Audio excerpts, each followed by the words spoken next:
Hello everyone, my name is Will Mobest. I'm currently the instructor of CSIT 174 TCP/IP Infrastructure at Miracosta College. Today I'm going to be going over the configuration of VPN with Windows Server 2012 R2. So the first thing I'm going to do is I'm going to open up Server Manager. I'm going to hit Add Roles and Features, and I'm going to select Next. And I'm going to do a role or feature-based installation. And I'm going to hit Next. I'm just going to verify that my server information is correct, which it is, and hit Next. I'm going to scroll down just a bit and check the box that says Remote Access, and tap Next, and Next again, and we're going to hit Next. And I'm going to select this option for Direct Access and VPN access, or VPN RAS, which is routing and remote access server components. We're going to hit Add Features, we're going to hit Next, and Install. So this can take about anywhere from 3 to 10 minutes. So while we're doing that, we're just going to check on some things. First thing we're going to do is we're going to go to Tools, and we're going to select Windows Firewall with Advanced Security, and we're going to allow inbound connections on the GRE, which is GRE TCP ports, which are the necessary ports for this particular remote access, for remote access to work correctly. So I'm just going to scroll down just a bit. See remote access, RAS has been installed, but it does not say that we have GRE completely installed, enabled. So I'm going to enable this rule, and that's the rule that you need, so it works correctly. I'm going to hit close here on Windows Advanced Firewall, and my configuration is complete. So I'm going to hit close again. And we're going to go up to Tools, and we're going to select Routing and Remote Access. So routing and remote access just needs some very basic configuration to get us started. As soon as the console opens, we can take off. So first thing we're going to do is we're going to hit right-click on the server icon up here. We're going to tap Properties, We're not going to tap Properties. We're going to right-click and hit Configure and Enable Routing and Remote Access. We're going to hit Next. And under this configuration, we're going to select Custom Configuration for this particular setup. That's all it's going to require. We're going to select Next, and we're going to hit VPN Access. We're going to tap Next again and Finish. It's going to prompt us to start the service, which we are going to go ahead and do. And it should go fairly quickly, and we can begin the rest of the configuration. Okay, still working on making that server up. Okay, now it's up, and we can tell that by the green up arrow inside that icon.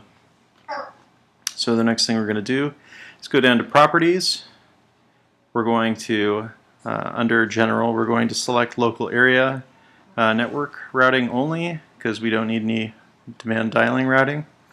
The next thing we're going to do is we're going to select this option, IPv4, and from the static address pool, we're going to select a small scope outside of the static address pool for our remote users.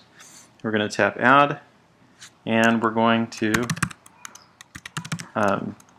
enter a range. So I'm going to enter 192.168.177.90 and 192.168.177.110 or 100, and we're going to hit OK.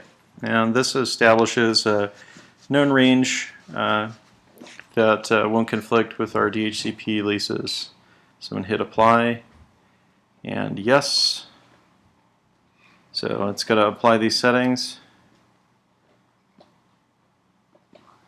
It's restarting the service with the updated changes.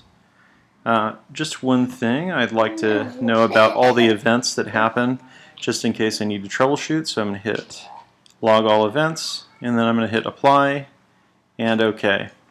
So that is the basic configuration for VPN. I'm just going to close this really quickly, ignore this error message, expand this server manager window open, and I'm going to go to tools, and I'm going to go to Active Directory users and computers. The user that I'm going to, actually I'm going to select this user because that's the one I'm going to use to log in. I'm going to hit Properties, and under the Properties for Administrator, there is this Dial-In tab.